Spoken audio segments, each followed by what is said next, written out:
And we'll start this hour with the latest on that extensive 11-day search for a 6-year-old boy presumed lost near a campground in Crowsnest Pass, Alberta. For a week and a half, authorities insisted there was reason to believe that he would be found alive in the woods. Now, sadly, that is no longer the case. Sarah Galashan is following this for us. Sarah. Yeah, you say hard day. Hard day, especially for the family, certainly for the hundreds who've been involved in this search over so many days now, looking for Darius Macdougall, who, as of Sunday, September 21st at 11:30 a.m., that is when the RCMP were notified that the family could not find Darius. He had earlier in the day been out walking with 6 siblings, and when he didn't return to the campsite, they looked around for him, notified RCMP, and RCMP is saying that they extensively interviewed all family members and began their search of this forested area, which... He vanished from a campsite and into a wilderness that swallowed answers. 6-year-old Darius Macdougall, an autistic boy, was reported missing, and an 11-day, multi-agency search near Crowsnest Pass that drew hundreds of people and dozens of specialized teams ended with ground operations suspended yesterday, leaving family, rescuers, and an anxious public with more questions than closure. Hit the subscribe button and turn on your bells to get first-hand updates on this story and others as new information becomes available. RCMP notified September 21st around 11:30 a.m. after Darius failed to return to campsite. The moment authorities were told something was wrong is the hinge on which every missing person response turns. On September 21st, around 11:30 a.m., family members reported that Darius had not returned to the campsite where they were staying, and that single call instantly transformed a quiet outing into a complex emergency. That early notification set in motion the region's response protocols. Local RCMP units were dispatched, incident command was established, and initial search teams and volunteers were mobilized. The timing of a notification matters profoundly in wilderness cases. Search theory and experience repeatedly show that the first hours are critical. Responders know that vegetation, terrain, and weather can quickly erase footprints, scent trails, and other evidence, so an 11:30 a.m. report pointed teams toward immediate, daylight searches that could exploit visibility and warmth. For the family, making that call is never a simple procedural act. It is the painful recognition that a child is gone and that the safety net of routine has been torn. In the crucial early hours, emotions run raw and decisions feel impossibly heavy. Who to call, how to describe the last seen clothing or behavior, whether the child had taken a toy or a jacket that might serve as an identifying clue. Dispatchers must extract clear, usable information while offering enough calm and direction to get people working together. Early witness interviews begin that day as well. Family members, nearby campers, and anyone who might have seen the boy are asked to recount the last normal moment in granular detail. Even small particulars, a toy left near the tent, the direction a family member last saw the child walking, or a stranger's posture on a trail, can later become pivotal. That initial report also shapes the public message. Alerts are issued, nearby campsites are canvassed, and volunteers begin to gather. When a case begins in broad daylight and with prompt notification, there is reason for urgent, coordinated optimism. But the clock does not reset, and each passing hour makes the challenge of finding a missing child harder. The 11:30 a.m. call on September 21st was therefore both starting pistol and alarm bell. It launched a massive effort to find a small boy before the landscape and the night changed the equation entirely. Darius is 6 years old and has autism, verbal but may not respond to his name. Understanding who is missing is as important as knowing where they were last seen. Darius being a 6-year-old with autism introduces critical, practical considerations into every aspect of the search. Autism is a spectrum, and while Darius is verbal, authorities noted he might not respond when called by name, a detail that forces search teams to adjust their tactics. For a typical missing child search, shouting a child's name can sometimes draw them back toward the voice of safety. In cases involving autism, however, sensory processing differences and anxiety can cause a child to freeze, hide, or not register a familiar voice. This reality means rescuers cannot rely on standard auditory cues. Instead, they adopt quieter, more patient approaches designed to reduce the very stimuli that might frighten or disorient. Teams are briefed on the child's likely behaviors, whether he might seek enclosed spaces, be attracted to water, or be drawn to particular sounds or objects. Searchers also consider the child's routines, favorite songs, familiar sounds or phrases, and any routines the family used to calm or entice him. Volunteers and K-9 handlers are instructed to avoid sudden loud commands that could cause the child to bolt or withdraw, and teams plan slow, careful sweeps of likely hiding spots such as fallen logs, freighted hollows, or sheltered alcoves under large trees. From a family perspective, saying the child is on the autism spectrum is an act of trust that places private details into the public domain because they could save a life. It's also terrifying because it signals that the usual assumptions about how a child might react are unreliable. Investigative teams partner with autism specialists when possible, and law enforcement agencies increasingly train responders in neurodiversity-aware methods, approaches that reduce the sensory load, maintain steady visible presence without aggressive calling, and use distraction tools like favorite toys or music. All this shapes the tempo of the operation. Instead of a frenzy of loud search lines, efforts can become methodical and whisper quiet, focused on patient observation and slow, strategic openings of sheltered spaces where a child might be sitting, incapacitated by fear, or simply unable to communicate. That nuance makes the search more complex and underlines the painful reality that the very traits which make Darius uniquely him could also make finding him more difficult. Search area featured steep, densely forested terrain with 2 rivers, complicating efforts. Terrain defines the rules of a field search. In this case, the area around Crowsnest Pass presented rescuers with steep slopes, thick forest cover, and 2 rivers that braided through the landscape, features that complicate every step of a search operation. Dense forest reduces sight lines, meaning visual sweeps must be closer and slower. A child could be hidden by understory vegetation a few meters away from a searcher's path. Steep slopes force teams to adjust line spacing and call for specialized rope or mountaineering expertise, because moving safely over incline and decline dramatically slows coverage and increases risk to responders. Rivers introduce a different set of problems. Currents can carry buoyant objects downstream, banks can be steep or undercut, and water noise can mask a calling voice. An area intersected by waterways also requires dive teams or sonar-equipped units to check for submerged evidence, and it complicates the use of scent tracking dogs because air currents over water behave unpredictably. Weather in mountain passes can shift rapidly, and falling temperatures at night change survival dynamics for a small child exposed to elements. Practically, this geography forces incident commanders to spread their response across types of expertise. Water teams to comb lakes and streams, search and rescue squads trained for steep, technical terrain to work ridgelines, and foot teams to grid the forest floor where visibility is low. Helicopters and drones help compensate for ground limitations by providing aerial perspectives, but even then, dense canopy can obscure a child from above. Moreover, rugged terrain impacts logistics. Moving supplies, staging points, and rest areas becomes more complicated, and communications require careful planning to maintain radio coverage across valleys and ridges. For the family, it means the search is not only physically daunting but emotionally torturous. Imagining a child alone in a forest with fast-moving water and steep, rocky slopes is unbearable. And every step searchers take is weighed against the fear that nature itself could have removed traces. The geography therefore becomes a silent adversary in the quest to find Darius, a landscape that shelters and hides as much as it reveals. Approximately 400 volunteers and 60 RCMP logged over 1,100 search hours across 22 square kilometers. The scale of human effort in this search was massive and humbling.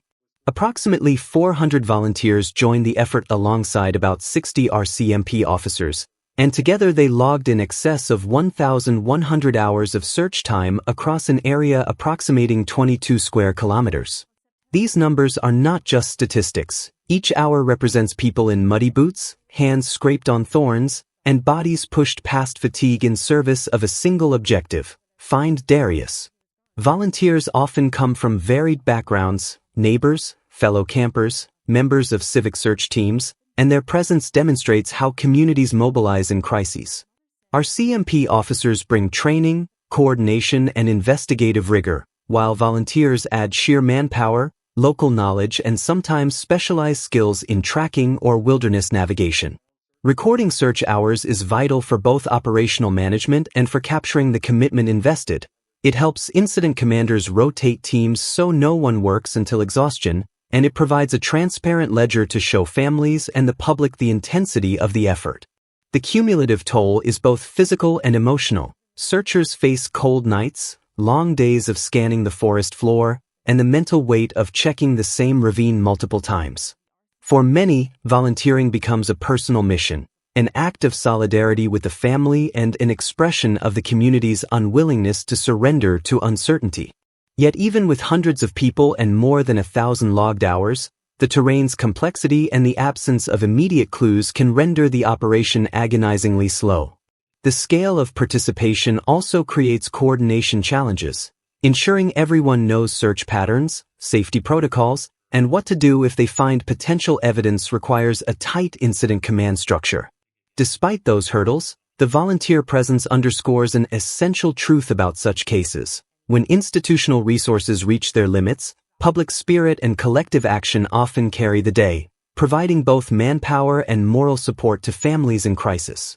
Search methods included drones, helicopters, fixed-wing aircraft, police dogs, and underwater teams. Modern search and rescue blends time-honored techniques with technology, and in this operation teams deployed an array of methods to maximize coverage. Drones equipped with cameras and, in some cases, thermal sensors, provided rapid overhead sweeps and could hover over areas too dangerous for ground teams. Helicopters contributed both reconnaissance and the ability to insert teams into remote pockets. They also offered a fast way to scan ridgelines and valleys from multiple angles. Fixed-wing aircraft were used for broader sweeps when appropriate, giving search managers a large-scale view that can help prioritize ground resource allocation. Police dogs, both air scenting and tracking types, remain among the most effective biological detection tools. Air scent dogs pick up on human scent in open or semi-open spaces, while trailing dogs follow a recent, ground-level scent path. Underwater teams, equipped with dive gear and sometimes sonar, searched waterways for submerged evidence or items that could have moved downstream. Each tool contributes different strengths. Aerial craft extend reach quickly but may be limited by canopy cover. Dogs excel at scent in certain conditions but are affected by weather and scent degradation. Underwater teams can check places human eyes cannot. The combined use of these assets shows a layered strategy: air for scope, dogs for fine detection, and water teams for aquatic hazards, that reflects best practices in comprehensive search management. Using such varied resources also means maintaining interoperability. Teams must coordinate airspace, set safe zones for K9 units, and ensure dive operations don't conflict with shoreline searches. For families watching the effort, seeing helicopters and drones can be a powerful reassurance that every available technology is being used, but it can also magnify anguish when those assets fail to reveal answers. Nonetheless, having these methods on hand ensures that when a credible lead emerges, no matter how small, there are trained teams ready to act with speed and precision. Teams adapted tactics for autism, quiet approaches, checking hiding spots, and playing favorite songs. The search teams did not treat Darius as a generic missing child. They tailored tactics to his needs. Autism-aware strategies shaped the operation from the outset. Teams adopted quieter approaches to avoid startling a child who might be sensitive to loud, sudden noises. Instead of aggressive calling, searchers moved slowly and methodically through likely hiding spots, recognizing that a child with autism might seek enclosed, familiar-feeling spaces rather than open areas. Teams specifically checked under logs, behind boulders, in culverts, and in dense brush where a small person might sit or hide. Responders also used behavioral techniques known to comfort or attract some autistic children, playing favorite songs, using familiar toys if available, and employing a calm, steady presence rather than frantic calls. K9 handlers coordinated scent work with the need to keep the scene calm, knowing that dogs can be both a powerful asset and a potential source of stress that could cause a non-responsive child to flee. Search planners consulted with autism specialists and family members to learn specific triggers and comforts, details about whether a familiar ringtone, a particular phrase, or even a preferred snack could draw a response. That level of individualized planning is crucial because it recognizes that a child's neurodiversity changes the probable patterns of movement and hiding, and it reframes the search from a simple combing of terrain into a sensitive, behaviorally informed mission. For the family, seeing the search adapt to Darius's needs can be a small but vital comfort. It signals that responders respect who he is and are not just following a one-size-fits-all protocol. At the same time, the adaptation underlines the heartbreaking reality that the behavior that makes Darius himself can also make him harder to find in a wilderness environment. Investigators recovered items in the woods, but none could be linked directly to Darius. Throughout the weeks of searching, teams did recover items from the forest, small objects, pieces of clothing, or other detritus that naturally accumulate in heavily used outdoor areas. Each recovered item triggers procedure. It is logged, photographed, stored in evidence bags, and examined for any possible connection to the missing person. In this search, despite the recovery of several items, investigators concluded that none could be directly linked to Darius in a way that advanced the case. That outcome is a heavy blow because physical evidence often provides the concrete threads investigators need to construct a timeline or pinpoint a location.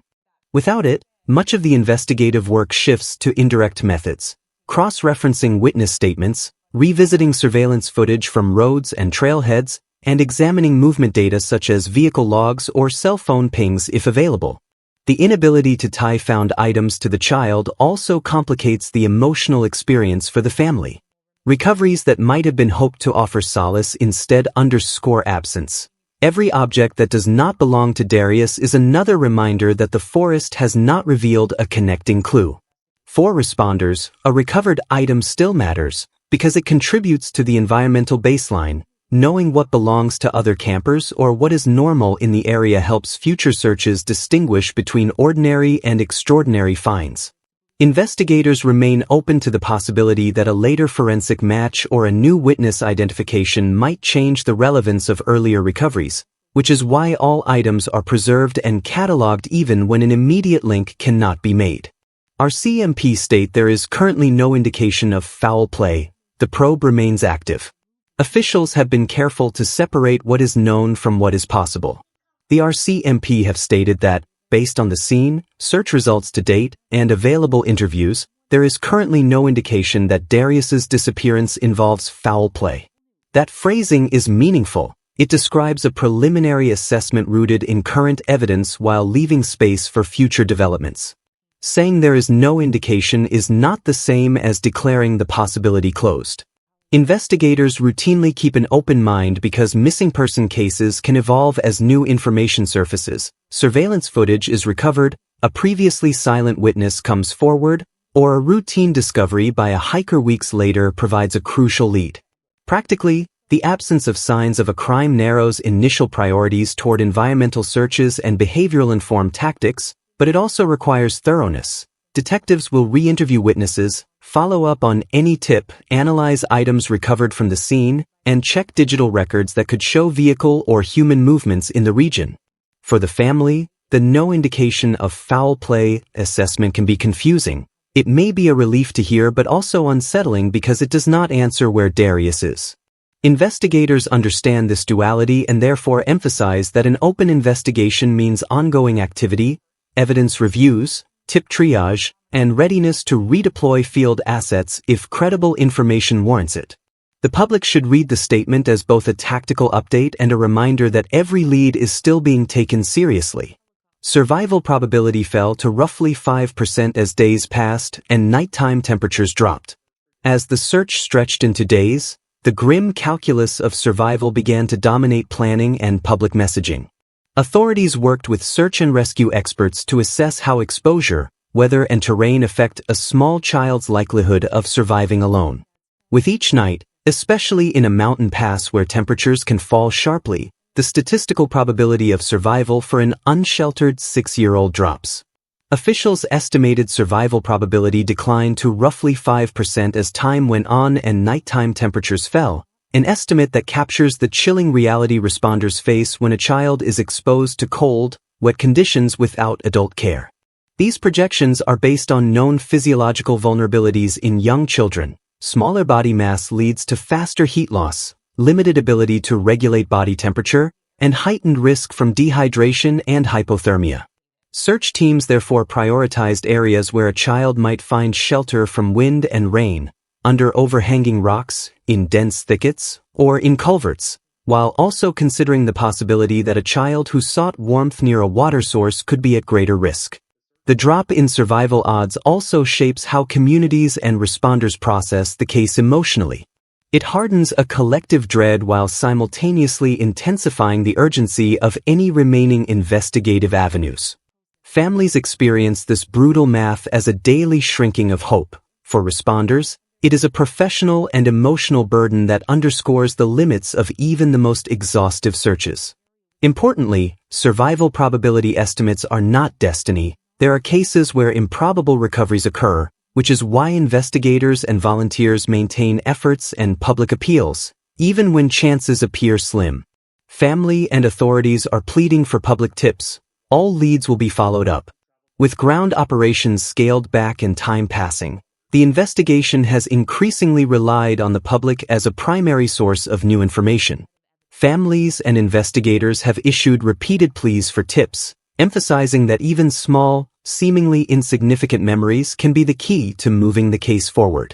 Authorities have pledged to follow up on every credible lead, no matter how small, and they have set up channels to make reporting easy and secure. The public's role is vast. Someone may recall a vehicle parked near the trailhead, a voice heard in the woods, or a photograph taken that, when re-examined, contains an important detail. Tips can come months or even years after an event, and investigators treat each report with care, triaging, verifying, and cross-referencing it against known data. For the family, public involvement is both a hope and a necessity. It spreads the search beyond the finite resources of official teams and keeps attention on the case when media cycles move on. Communities respond by organizing vigils, distributing flyers, and maintaining social media groups that keep the image and story of the missing child alive. The investigators' promise to pursue every credible lead is more than rhetoric. It is a procedural commitment that ensures no piece of information is dismissed lightly. If you have anything, no matter how small, that might be linked to September 21st in the Crowsnest Pass area, authorities urge you to come forward. Each tip preserves a chance that the case will move from uncertainty to answer. This case is a stark reminder of how quickly a routine day can become a family's worst nightmare and how complex, costly, and technically demanding wilderness searches are when a child with specific needs goes missing. Teams mobilized in force, adapted their methods to Darius's autism, and exhausted a range of resources across difficult terrain, yet the core questions remain unanswered. The suspension of ground operations marks a tactical shift, not an end. Investigators remain committed, and the public's memory and vigilance are now the most important assets in the search for Darius. If you have information, please reach out to the investigating authorities. Every credible lead will be followed, and any piece of information can make a difference.